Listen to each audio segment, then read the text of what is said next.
Thank you for supporting us at patreon.com/Matt Lewis. Excited to have back today's guest, Ross Douthat. He's a New York Times columnist and the author of a great new book that deep places a memoir of illness and discovery.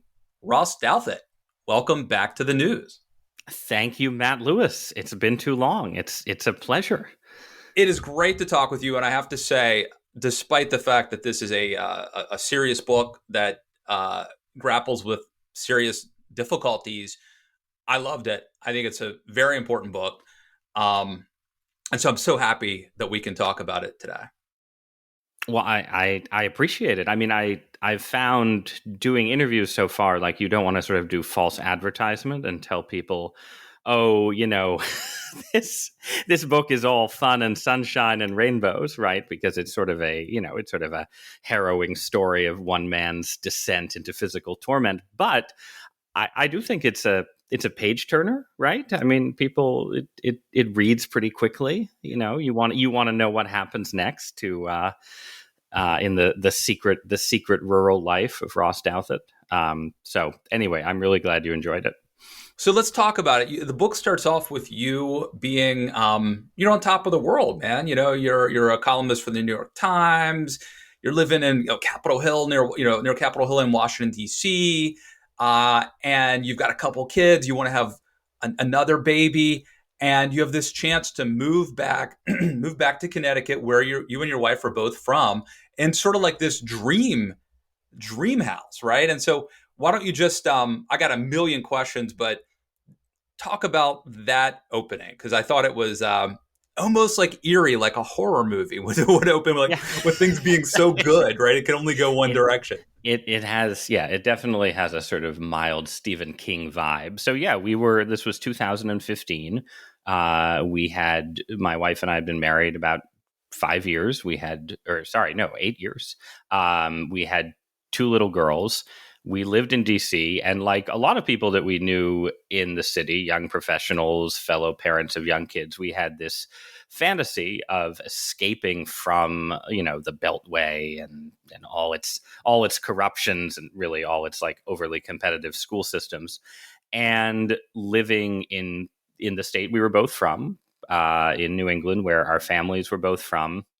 And I especially had this kind of fantasy of rural life where, you and I both work in a business where we spend a lot of time on the computer. Now in the age of COVID, sitting in small rooms, talking to each other through video cameras. And I had this idea that, we were going to buy a house that had a lot of land. We were going to have vegetable gardens. Our kids were going to grow up and spend a lot of time outdoors.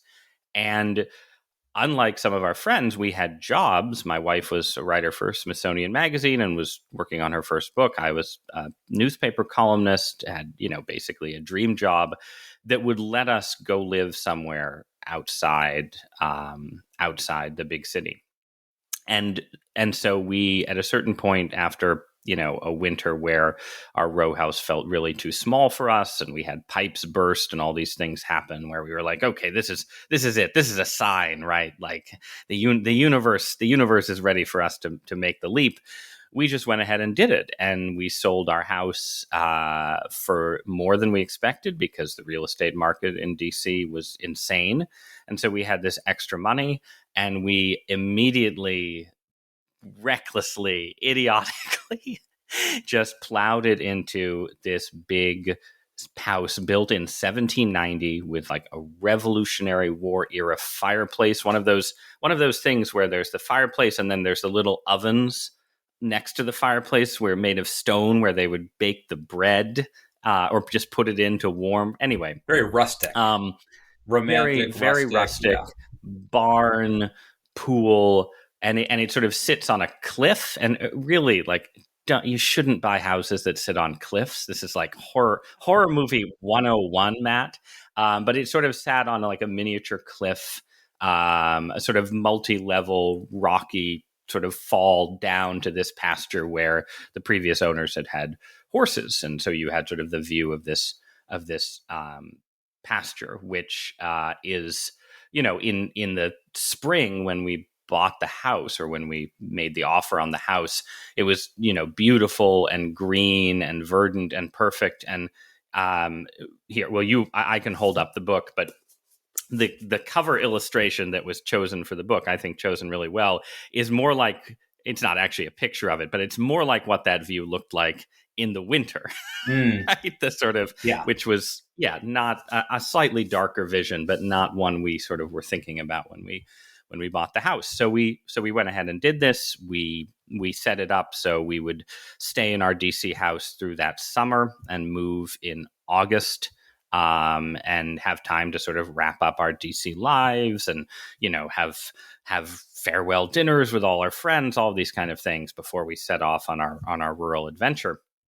And of course, what actually happened is that about, a week after we had our offer accepted, and literally the same morning that my wife got a positive pregnancy test for our third child, our son, I woke up with a swelling on my neck, a sort of red swelling around my lymph node. And I went to a doctor in DC, and they said, "Oh, it's a boil. It's nothing to worry about." And for a couple of weeks, it sort of went away, but I started getting weird neck pain and headaches. And then at a certain point in early June, I just had this full body meltdown, like totally bizarre, nothing like anything I'd had before, sort of pain everywhere, sort of dizziness, sort of weird tingling and prickling, sort of electrical feelings. My bowels stopped working, all the good stuff, basically. And I went to the emergency room, and they didn't find anything. And I started going to doctor after doctor. I saw like 12 doctors, I think, in a 9-week span. And basically nothing turned up, or nothing that they, based on the tests that they were doing, turned up.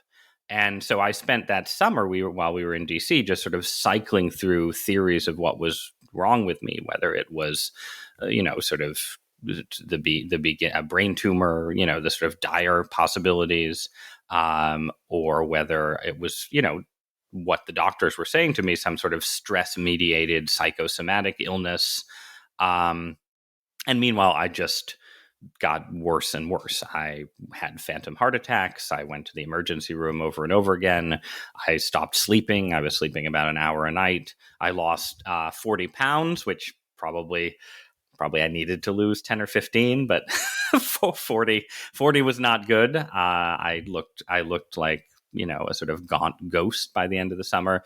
And it was only when we actually somehow dragged ourselves up to our dream house, which no longer seemed like such a dream in my condition, that I started seeing doctors in Connecticut who said, well, this kind of looks like something we see all the time, which is Lyme disease, which is a disease, a lovely illness carried by ticks, that I knew something about, obviously, having grown up in Connecticut, but I had no real understanding of both what it could do to you, and also, as I discovered more and more as I started trying to get better, just how the insane controversy and complexity of the debate around this particular chronic illness, and the question of whether it, exists as an illness at all, which is itself sort of contested, or at least it's contested until you have it happen to you yourself, and then it doesn't seem so contestable anymore. And that's one of the things I love about this book, because you're a New York Times columnist, and I think you're going to lend a certain amount of credibility to people who are afflicted with this. And maybe they'll even come and find this YouTube video someday, and it'll help them. People thought you might be crazy, right? Like, there was a sense, especially from some of the DC doctors, that you might be having needing to see a psychiatrist, not a doctor. Oh yeah, yes, no, that was the basic assumption, and that is, I mean, obviously, like, mental illness is a real thing, and mental illness can have physical manifestations. It's not at all an insane view if you're a doctor presented with a patient who claims to have all of these symptoms, but they don't seem to manifest on your blood tests, to sort of assume that there's some kind of mental physical mediation going on. But yes, I mean, that was, I sort of cycled through different theories during that summer, and even after I sort of became sure I had Lyme disease, I still could sort of swing back between theories. But no, I told people that I was having a nervous breakdown. One thing that this experience does is it sort of removes filters on your everyday conversation. So I was, for instance, still a CNN contributor in those days. So I would, go on CNN, and in the green room, people would say, "Man, Ross, you've lost a lot of weight in the last couple months." And I would say, "Oh, that's because I'm having a nervous breakdown and we're leaving DC." And people were generally very nice when I told them that. But that was sort of the assumed theory, and I was prescribed a variety of things: sleeping pills for my insomnia, antidepressants, Xanax, anti-anxiety medication. But notably, I should say that I saw two psychiatrists, one in DC and one in Connecticut. And both of them, after spending, an hour or so with me, said, "Look, Ross, I'm pretty sure you have a physical illness." So there was an interesting That's good. divide. And it's, I think, to the credit of those psychiatrists that the people who worked with mental illness, right, directly, didn't think that I had a mental illness. It was the Right, people because who you could worked imagine with a scenario where it's in their best interest to diagnose you as having a mental illness, right? right, but it speaks well of their expertise and their seriousness. Whereas it's the doctors who are accustomed to physical illness, the assumption is, and this is obviously, there are good reasons for this in medical culture, but the assumption is if we can't figure out what's wrong with you pretty quickly, then we're going to put it in this sort of psychological problem bucket. And then there was also just, doctors. There is a lot of Lyme disease in Northern Virginia, the Appalachians. The disease has spread quite a bit from its sort of initial New England concentration, but inside Washington, D.C., right, like in Capitol Hill, in Bethesda, even, very few people are getting Lyme disease. So the doctors didn't have a lot of experience with it. And the part of, one of the many controversial issues about Lyme disease is that the blood tests for it are famously unreliable, right? So what I later discovered was that I was getting blood tests where, to sort of simplify it, in order to get a CDC approved Lyme disease diagnosis, you need to have 5 bands activate on this antibody test. And I would get 2 activating or 3 activating. And, for doctors who really treat Lyme disease, that combined with my symptoms would be enough for a diagnosis. But if you don't see a lot of cases, you just say, well, he doesn't meet the CDC criteria, so I'll give him some Xanax and send him home. I had a friend who was suffered from Lyme disease for 20 years and didn't know it because she tested negative. Right. Yes, that is incredibly common. And the truth is that, again, this is not something that I could accept when I was at my worst, and the worst went on for quite a while. But I was quite lucky in that it only took me 4 months to really sort of have doctors who would say, "Look, this is what you have, and here's how you have to deal with it." You still have it, but it's been like 6 years, and we'll talk about that process. But just for those who may be wondering, this went on for years, and we'll talk about that. I want to go back to the mental part of it though, because even if you are perfectly sane, you go a couple nights without any sleep and you may not be anymore. So like it might at some point be like, it would be hard to discern, right? I mean, if the average person goes a couple nights without sleep, they're going to go through severe depression and you're going to forget things. And here you are walking the high wire as a New York Times columnist and a CNN commentator. Did you worry that would impact?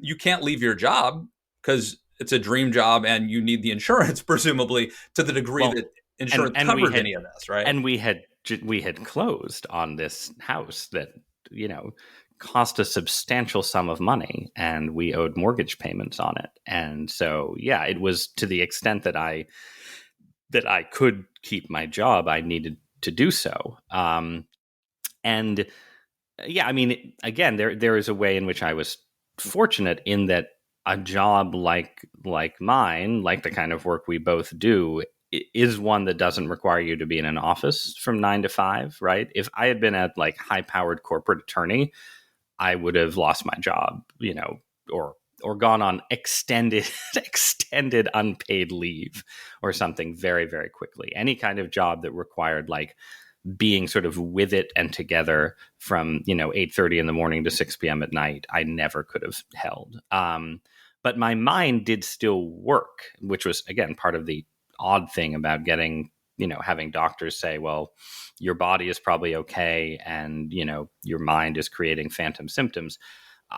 That was writing a column was the only thing I could still do, right? That sort of doing sort of analytic work.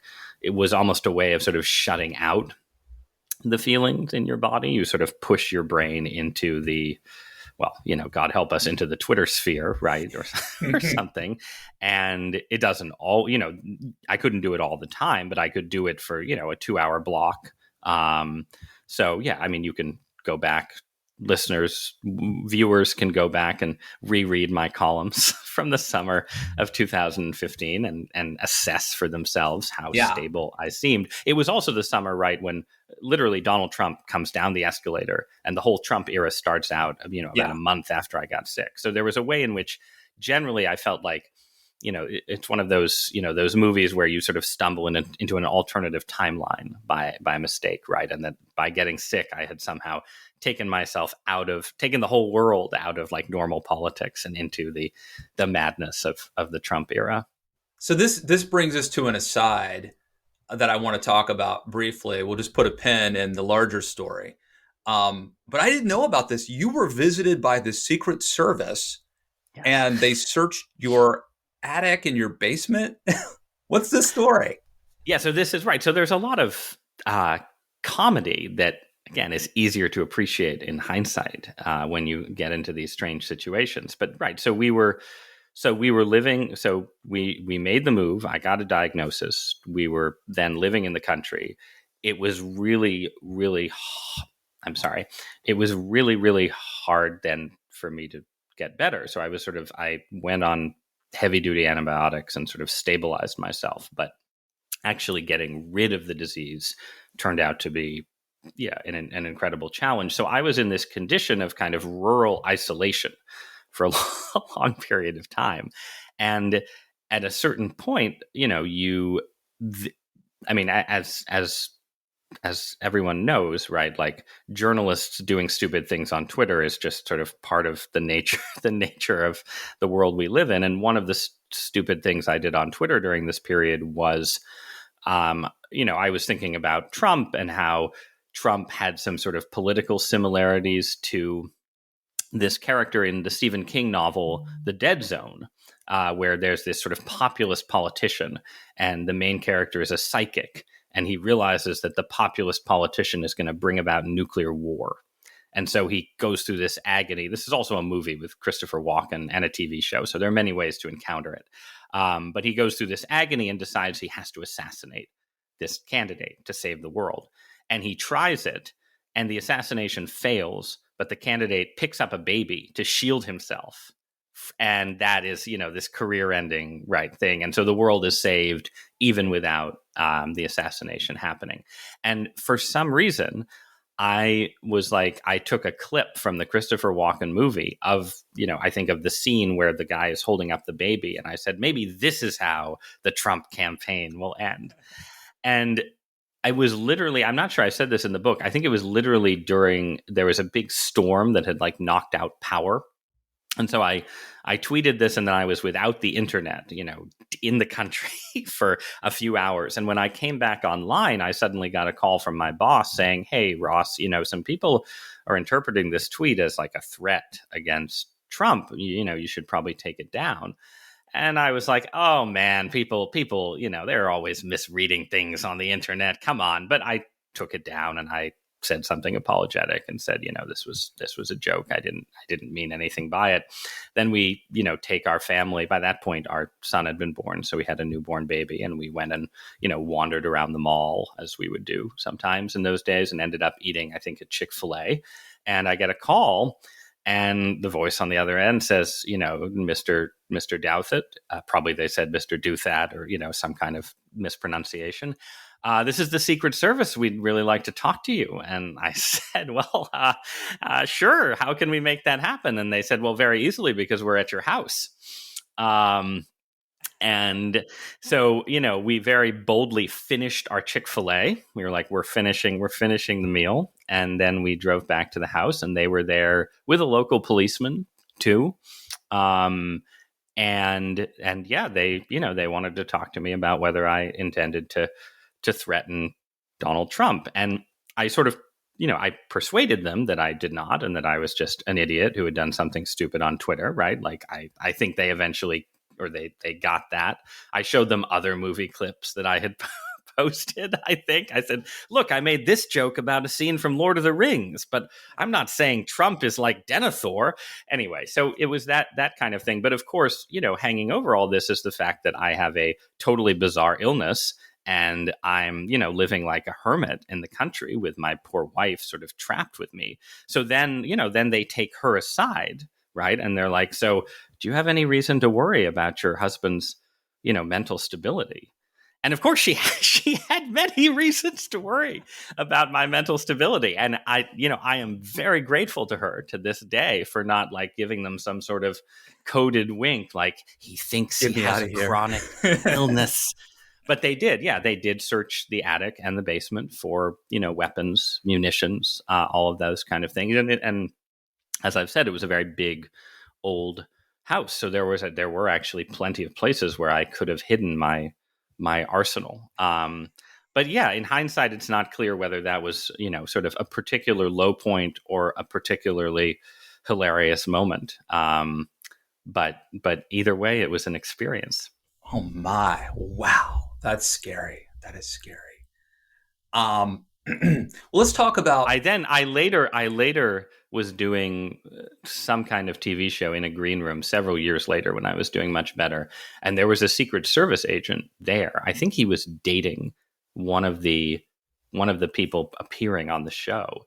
And I sort of struck up a conversation with him and said something like, "Oh, the funny thing happened to me once with the Secret Service," and he gave me this like totally stone cold look. He was like, "I think I heard about you." So so I'm undoubtedly still on a list. You're on a watch somewhere. You're the Connecticut Unabomber. So another scary revelation is that that we can't trust medicine and doctors. I think that we have this naive belief in this country and this century that go to the doctors and they'll take care of you, and they know more than you do, and medicine can cure anything unless you have a couple of things, right? And at the very least, they will know. They'll be able to like accurately diagnose you, and it seems like this book really pulls the mask down, this so to speak, right?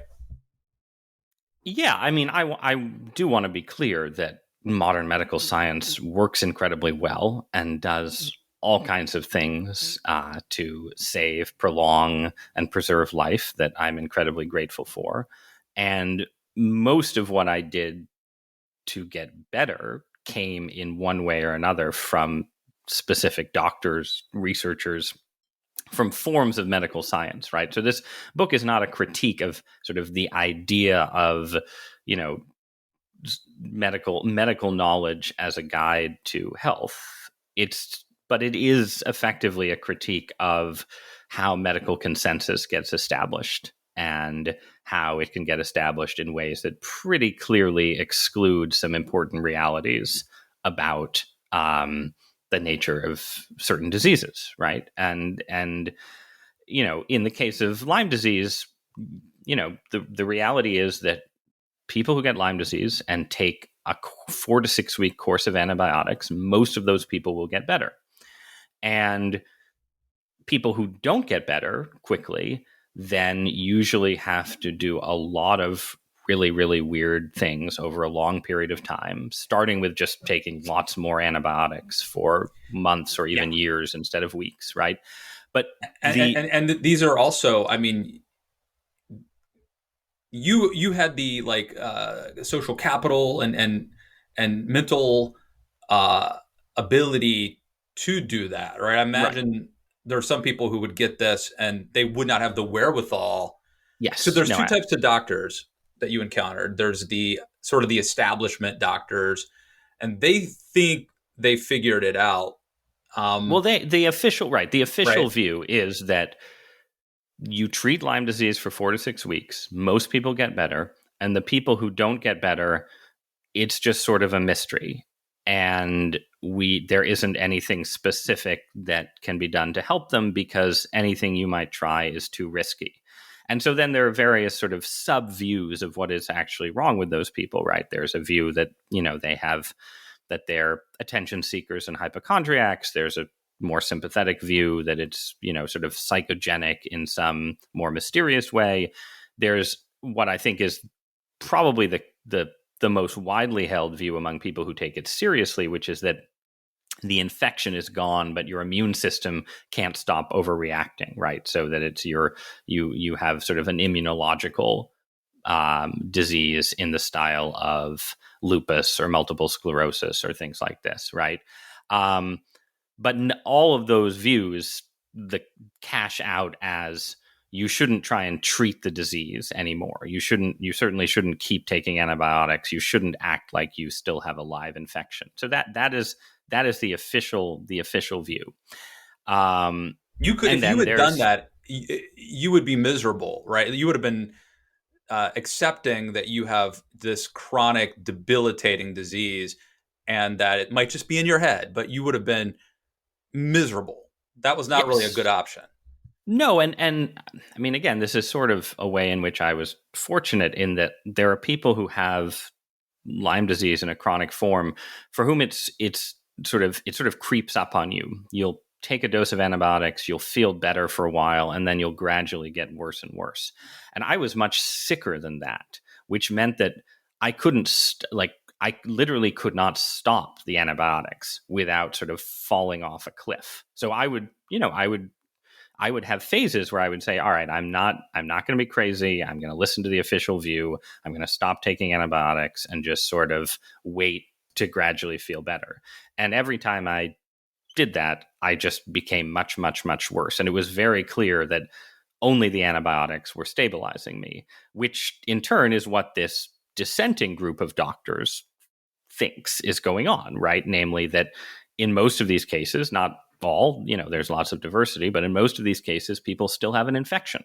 And the infection, the bacteria that causes Lyme disease is famously elusive. It evades your immune system. It evades antibiotics. It burrows deep into, joints, tissue. It sort of gets, where you don't get a lot of blood flow penetrating. And so their view is basically, it's for a bunch of people, thousands and thousands of people, 4 weeks of antibiotics isn't enough, and you have to do more complicated things. And in my case, that view was absolutely correct. Only by doing more complicated things over this multi-year period was I able to sort of go from being a shell of my former self to being, at this point, sort of 90 to 95% of what I was before. You said invading a few times, and there are two kind of analogies that you use in the book that really hit me as I was reading it. Like, one is the military analogy, right? And so there's a danger that your body is the village and you have to destroy the village to save the village. Right? There are holistic medicine people, experts who think that antibiotics are overprescribed and that you would actually be damaging yourself in order to try to kill this bacteria. Right. The other analogy, this thing like it feels like it's sort of you're bombing it and it's sort of hiding and mutating, and there's a certain time if you take the antibiotic it actually works better than others, and you mentioned the like demonic possession, and I know you don't think this is literally demonic possession, but it, when I was reading it, the military analogy and the possession analogy both really kept popping up to me. Yeah. So the military analogy, right, is one that is common in how we talk about disease. People are always talking about how they're battling their illness. But it also, as you say, there's sort of a critique of it, which says, look, one, people aren't really like, you're implying that people have this responsibility, right, for whether they get better or not. And that's not really a fair way to look at illness, right? The idea, oh, he lost his battle to cancer, right? There's that great Norm Macdonald joke where he says, well, I'm pretty sure if you die, the cancer dies too. So that's at least a draw, right? So there are definitely limits to how far you want to push the military analogy. But when you're in a sort of this kind of chronic situation where you can feel that there are things in your body that are not supposed to be there, that your own immune system isn't sort of competent to deal with, it really is hard to avoid the sense that you are fighting this kind of weird counterinsurgency. And you're trying to basically do two things at once. You're trying to put things into your body that will kill or weaken the literal bacteria. And then you're also trying to do things sort of in a more holistic sense that make your body healthier so it can fight the disease itself. And you can't just do the first thing for the same reason that you can't just, fight for the same reason we didn't win the Vietnam War, right? Like in the end, you need sort of troops who are native to the country to be able to finally win the war. But until you have sort of built up your own immune system, and, again, the nature of these chronic illnesses, generally part of their nature is they're suppressing your immune system in order for the bacteria or virus to stay alive in your body. You need to get your immune system sort of back in action. And, the reality is that I could literally feel this at a certain point. Like when I was at my sickest, I never got colds, right? Like my sort of the normal range of immune responses was incredibly muted. My kids would come home from daycare or kindergarten with a terrible cold, and I would just get like weird feelings in my head, no mucus, no sore throat. And so there's a certain point as I started to get better when the cold comes back, right? Or like I got a stomach flu and it's terrible, but there's also this weird sense of relief, right? Like actually your immune system is semi-functional again. So that's, that's that, which is sort of like the moment when, you get the moment we never reached in Afghanistan, right? Where the Afghan army is finally ready to fight the Taliban itself, right? And we just never got there. And I think I have, to some extent, gotten there. Like at this point, I only occasionally take an antibiotic or anything like that. And usually when I get symptoms, they seem to resolve pretty quickly on their own, as if, again, something is still in there, but my body can take care of it. And then, the possession stuff, I mean, it's not like, I'm a Roman Catholic who thinks that demonic possession is quite real, and getting a chronic illness is not the same thing at all as being possessed by a malignant spirit. But there are feelings within that experience that I think overlap, where there is a sense in which you have a sense of sort of your physical body as being taken over by something that is different from yourself.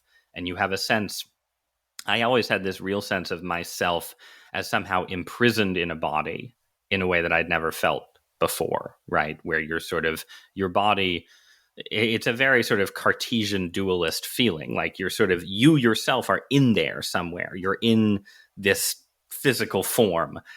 But there isn't, instead of the kind of natural relationship between self and physical structure that you have when you're young and healthy, you have this sense that no, your body's like a cage and it's sort of pinning you inside it and you can't get out. And again, there are also ways in which, there are people who have these kind of illnesses who get this, just terrible, terrible brain fog, right? They sort of lose, like, the disease fully invades their mind. And that happened to me at one point when I was trying a particularly aggressive treatment, but mostly my mind was sort of preserved, suffering, but preserved inside the...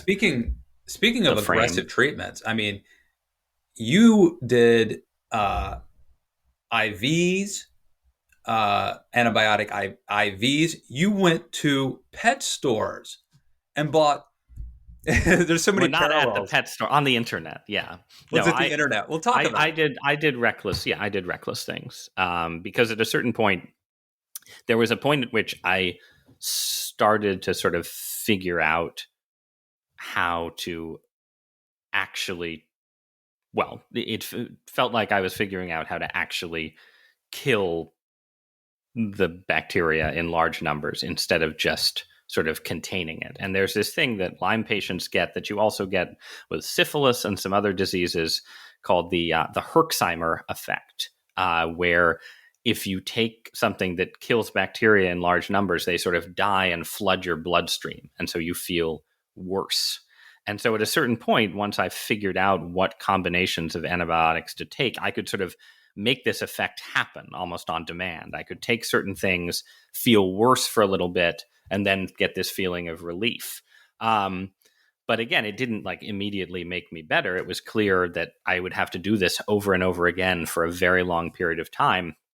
And so I would do things to try and accelerate it. Like I would have doctors who would prescribe me high doses of antibiotics, but then I would have other antibiotics left over from previous doctors that I would throw in too. And yes, there are ways to acquire antibiotics without a prescription, and I made use of some of those. And I am not making any kind of recommendation. I that people should do that. I sort of wanted to tell the story in part just to show how desperate you can get. And this is something I think people don't, I certainly didn't understand before I got sick. People have an idea of chronic illness as like, you have these twinges around your body and you feel tired a lot and you want to lie down. You're like on the fainting couch, these kind of things.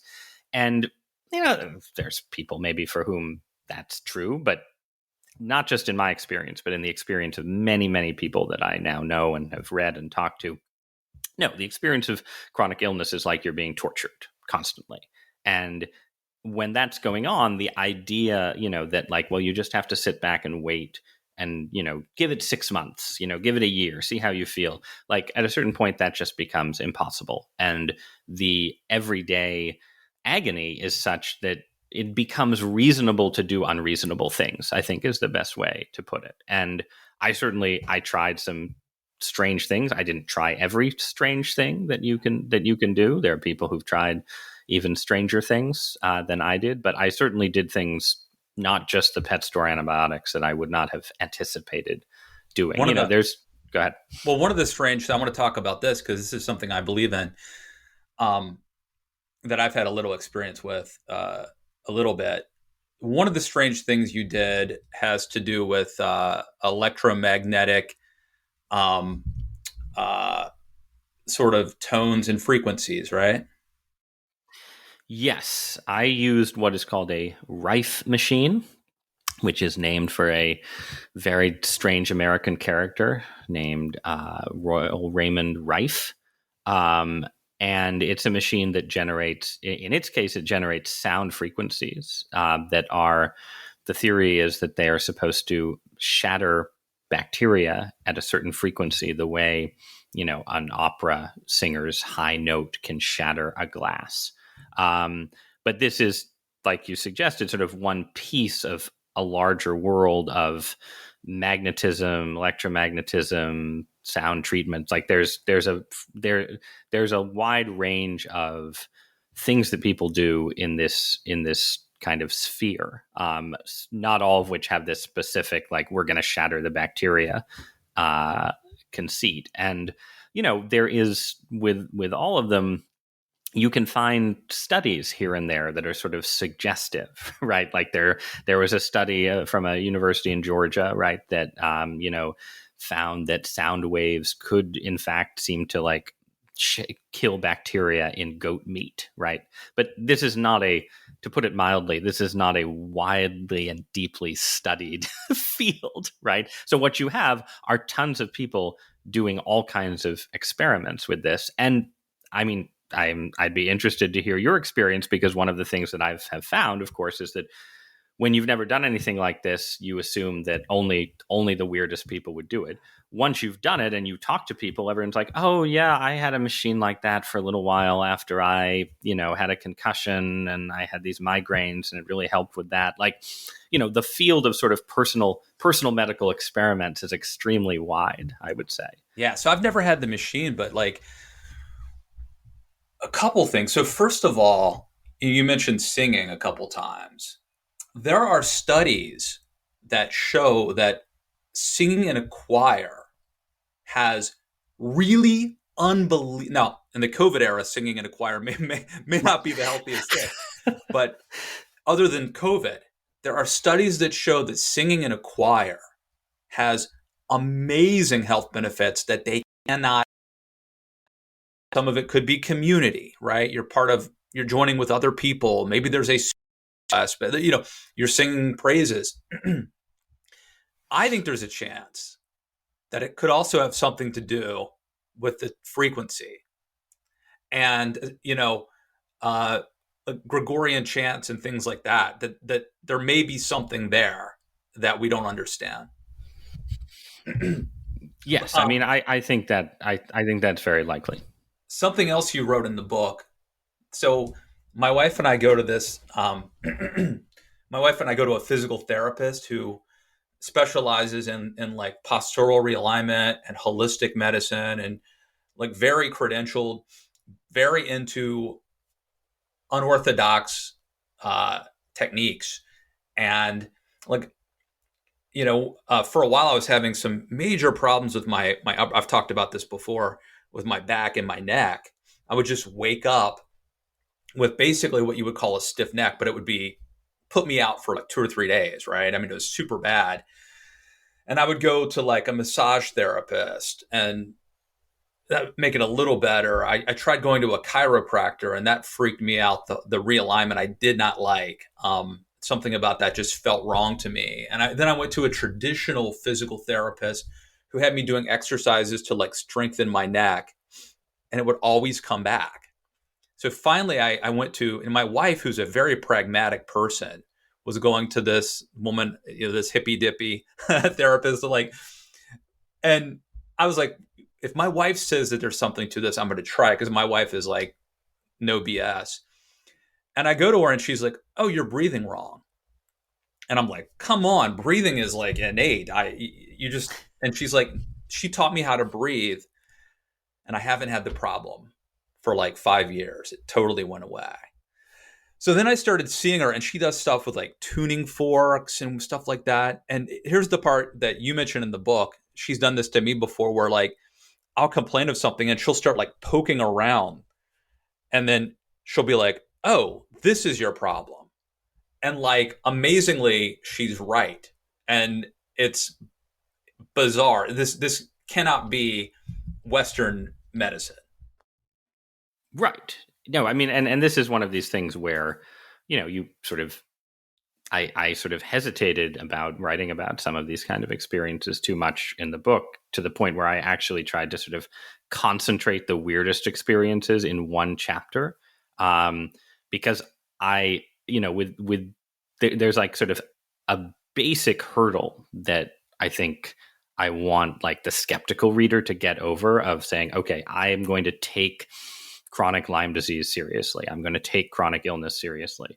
And I think you can get over that hurdle just by, while remaining fully within the Western medicine paradigm. Like there's a totally normal Western medicine explanation for how chronic illness persists, how infection persists, and how you should treat it. And I think we would be better off as a society, just as a baseline, if we could sort of get more people over that hurdle. And I think this applies to things like chronic fatigue syndrome and long haul COVID now too, right? So that being said, then there's the weirder stuff, right? where the reality is that like, until you have experienced some of these things, you're not going to sort of believe them. And if you do experience them, you will still have, a sense of like, well, okay, this is like some kind of power of suggestion thing, and the same reason that like quote unquote psychics can successfully read you just by using sort of psychological tricks. Maybe some holistic practitioners have these tricks and so on.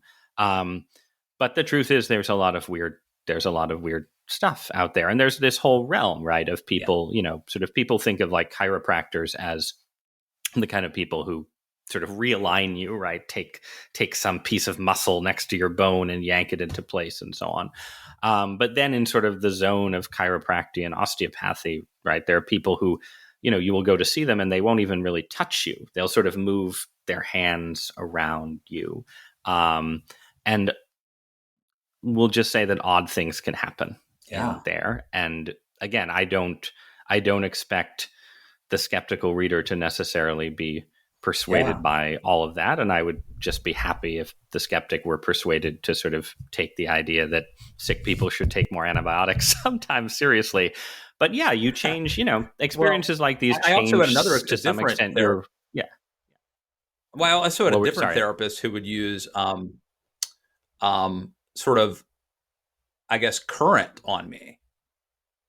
And I found it to be, it has to do with, I mean, I'm sure it's considered mumbo jumbo by a lot of people, but it has to do with like the parasympathetic nerve and the fight or flight response. And I can just tell you, I found it to be incredibly relaxing. But as a Christian, this is an area where I was also, a little bit concerned about. I remember one time one of our therapists was,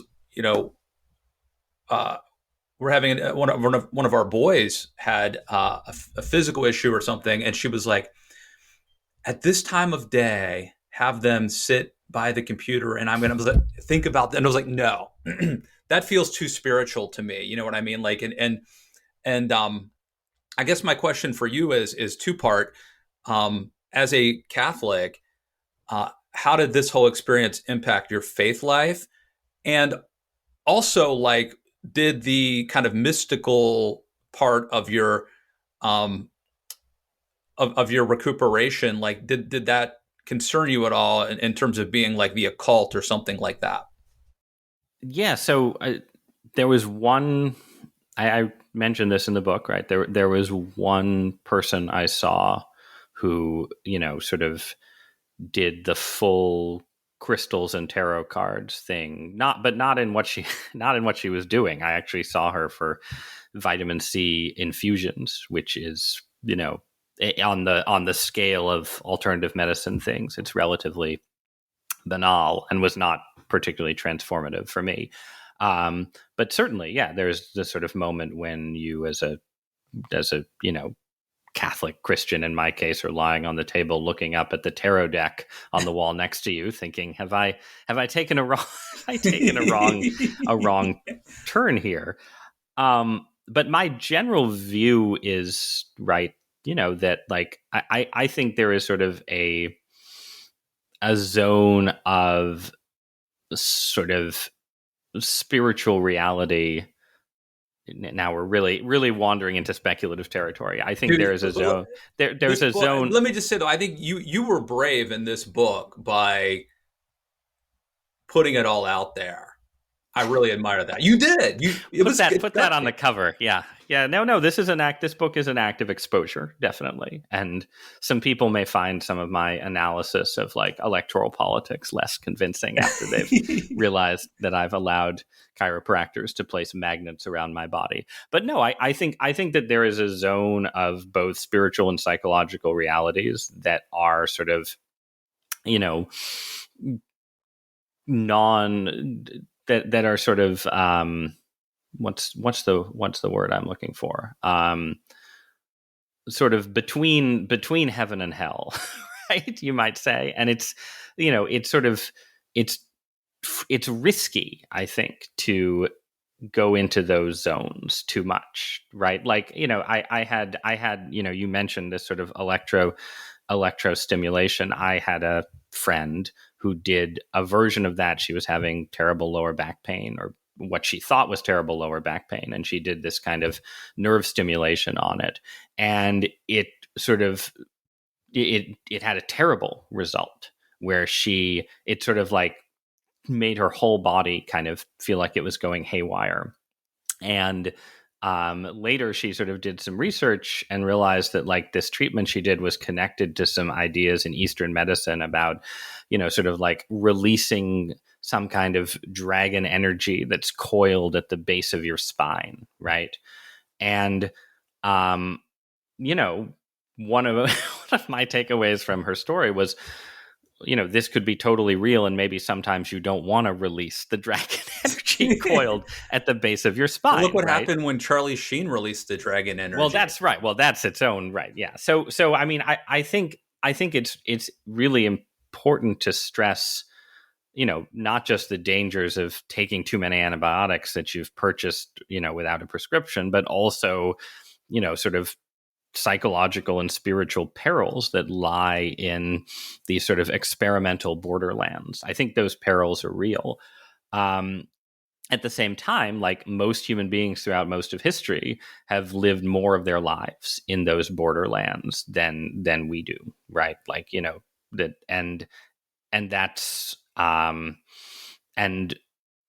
when you have these kind of extreme experiences, you recognize that, there are ways in which, the borderlands are also places where you gain real knowledge about yourself, knowledge about the nature of the universe, maybe knowledge about God. And I didn't have like sort of radical mystical experiences in the course of this illness. There were no sort of, the veil was not torn. The angels did not descend to minister to me. But I had some weird physical experiences that were linked to prayer, confession, religious practice, asking particular saints for help. That, again, I put some of that in the book. And yeah, there's ways, I think there's ways in which, you just become, when you're in an extreme state, you become more radically permeable. And that can be dangerous. And things can sort of, you can expose yourself to things that you shouldn't have. But in your vulnerability, you can also maybe connect to things that we as human beings should want to be connected to as well. Your wife, your poor wife, your poor wife. She's pregnant at this point. She's having a baby. She's got 2 other kids to watch, to take care of. She's got a new house. She's got a husband who may or may not be going insane. She's got a husband who's sneaking a machine that releases frequencies into the house. She's got a husband who the Secret Service shows up. Yes. Like, was there ever, like, when they say for death do us part, better, sickness and health, in sickness better and in health. That's I put a big bumper sticker over our bed to remind her of that promise throughout. No, that's not. I mean, my wife. I told my wife she got to read this book. We were talking about it last night, and the first thing my wife asked was like, how close did they come to getting divorced? Yeah, and I mean, I try to be sort of honest about that in the book, that it was brutal for the marriage at the worst of it, right? And we would sort of have this cycle where when I would feel at my worst, Abby, my wife, would be sort of heroic and would be basically like carrying the family. But then when I would feel a little better, and you sort of do go through these miniature arcs, even in the worst of it, then she would, the sort of reality of being trapped in rural isolation with a possibly, I mean, literally the Stephen King reference, right? The Shining, that was often how the experience felt. You are in a house in the country, totally isolated in the winter part of the time, with this man who you love, who has something wrong with him, and you can't tell if your obligation is primarily to help him or to maybe protect yourself and your children. He's also spending a lot of money too, right? The money is going through his fingers. He's still working. Like, that was, I could always say to her, like, I'm still earning a salary from the newspaper of record, God help me. But yeah, and I think, like, I mean, I think she worried reading this book that people would read it and say, oh, here's the wife who had doubts about the reality of her husband's illness when she shouldn't have. But I think the takeaway that I've had from people who've read it is total sympathy She's a saint. for her She's a for her saint. plight. She's a saint. That's right. I will And go by the downstairs and tell way, her that. And honestly, if people read this book and are my wife is a science writer, so she wrote a book that came out earlier this year called Mom Genes that's about the science of the maternal instinct. But it has a long section in near the end where she talks about basically the same experience from her perspective, right? As a mother with a newborn and two little kids, and sort of what the test of the maternal of sort of the test of maternal life that this imposed on her. So readers who come away thinking like, how did Abby get through this should buy her book and read about it from her perspective. But no, and it's, again, this is also, what you said earlier, like it was so awful. And yet we were also lucky. I did keep my job. We did have money. We had family resources. I borrowed money from my dad. We did things that we needed to do to keep going. And you just can imagine, for people who have this kind of experience who don't have those resources, just how completely destructive an illness like this can be. Completely, like wiping you out. Oh, I'm sure there are people who would have just, they wouldn't have been able. They wouldn't have been able to do the experimentation that you did. But man, I think a lot of people, their relationships wouldn't have survived this either. They wouldn't have had the maybe the commitment or the faith. I think that your religious faith is a very important thing when it comes to that. Yeah, it's really important to have a sense that suffering is not meaningless, right? And that, that can take various forms. It can have different theological expressions, but I don't know exactly how I would have gotten through this psychologically if I didn't have some conviction that,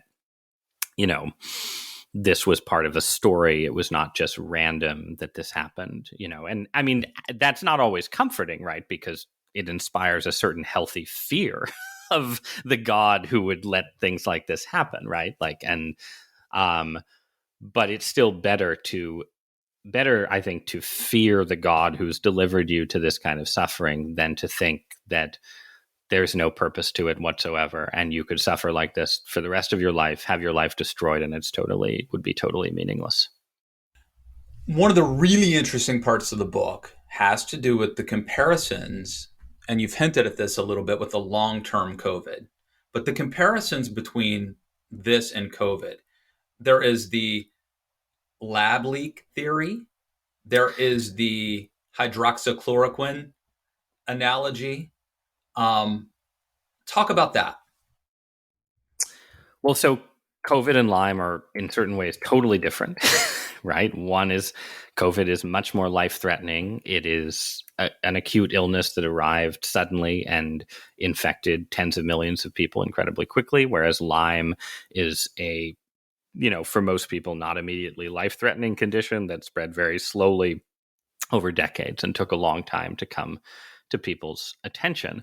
But in the COVID era, I think we've seen a lot of the same dynamics at work, right? Where, an illness that people don't fully understand becomes controversial really quickly. And you have polarization between an establishment that wants to be really cautious about treatment and people who are sick or desperate who want to try things, whether it's hydroxychloroquine or ivermectin, and so on down the famous list. And then long haul COVID, obviously you get this population that has sort of entered into a related form of chronic illness, and you have sort of controversy about that, and people who don't believe it's real or think people who have it are sort of caught up in sort of a mass delusion based on the trauma of the pandemic.